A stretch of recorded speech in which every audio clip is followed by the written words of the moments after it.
এবং বিগত দিনে সেটা কলকাতা হাইকোর্টে যা প্রমাণ হবে, সেই মহিলা যদি যে বলছে, যার অভিযোগ, সেই ভিত্তিতে সে কেন কোর্টে আসছে না? প্রথম কথা, সেও যতটুকু আমি জানি, যতটুকু সেও জুনিয়র আইনজীবী।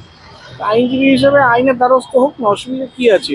সে কি কথা বলেছে এবং তার পরিপ্রেক্ষিতে ফিরদৌস শামীম কি বলেছে, সেটা সবটাই পরিষ্কার হয়ে যাবে। সেটা সময়ের অপেক্ষা। আপনারা জাস্ট একটু ধৈর্য ধরুন। এবং সাধারণ মানুষকে যে একটা রটনা করানো হচ্ছে যে ফিরদৌস শামীমের নাম করে, এটা একটা কুৎসিত মন্তব্য। এবং কারণ হচ্ছে বিরোধীরা যে আমাদের মতো আইনজীবীদের টার্গেট করেছে, এবং টার্গেট করে তারা কিছু না পেয়ে তারা যে এখন মহিলা কেস দেবে, এটা খুব স্বাভাবিক। বিগত দিনে আপনারা দেখেছেন নওশাদ সিদ্দিকী থেকে শুরু করে একাধিক বিরোধী নেতার বিরুদ্ধে, একাধিক বিরোধী নেতা বলুন, একাধিক বিরোধী আইনজীবী বলুন, তাদের বিরুদ্ধে মহিলা গঠিত কোনো না কোনো কেস দেওয়া হচ্ছে।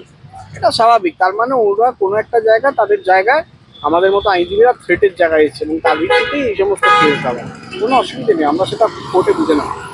না, অনেকে মানে আমাদের মতনই ইউটিউবার, অনেক মানে অন্য যারা বিশিষ্ট ইউটিউবাররা আছেন তারা রীতিমতো হইচই পাঠিয়ে দিয়েছেন। তারা বলছেন যে অলরেডি এফআইআর হয়ে গেছে।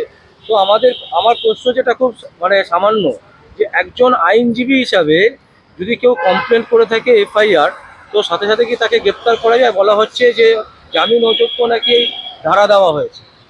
তাহলে জামিন অযোগ্য ধারা যদি তাকে দেওয়া হয়ে থাকে, তাহলে তাকে অ্যারেস্ট করছে না কেন? প্রথম কথা, পুলিশ অ্যারেস্ট করছে না কেন? পুলিশ অ্যারেস্ট করুক না। কারণ কোনো জায়গায় দাঁড়িয়ে পুলিশ এটা বুঝতে পারছে যে টোটাল জিনিসটার খেই হারিয়ে ফেলছে, এবং বিরোধীদের ভয়ের, মানে শাসকের ভয়ের কাছে আমাদের মতো লোকেরা থ্রেটের জায়গায় গেছে বলে তারা যখন মানে টেকনিক্যালি পারছে না, এবং সেখানে জুডিশিয়ারি সিস্টেমও পারছে না, তখন তাদেরকে নারী ঘটিত কেস দিয়ে এরকম একটা মামলা, তাকে বদনাম করা এবং তার পেশা সম্পর্কে কালিমালিপ্ত করার একটা প্রচেষ্টা করা হচ্ছে। এবং সেটা বিগত দিনেও প্রমাণ হয়েছে, নওশাদ সিদ্দিকীর বেলাতে, আগামী দিনেও প্রমাণ হবে। হোক না, অসুবিধা কি আছে? কোর্টের লড়াই আমরা কোর্টে লড়ে নেবো, বুঝে নেবো, অসুবিধা কিছু নেই।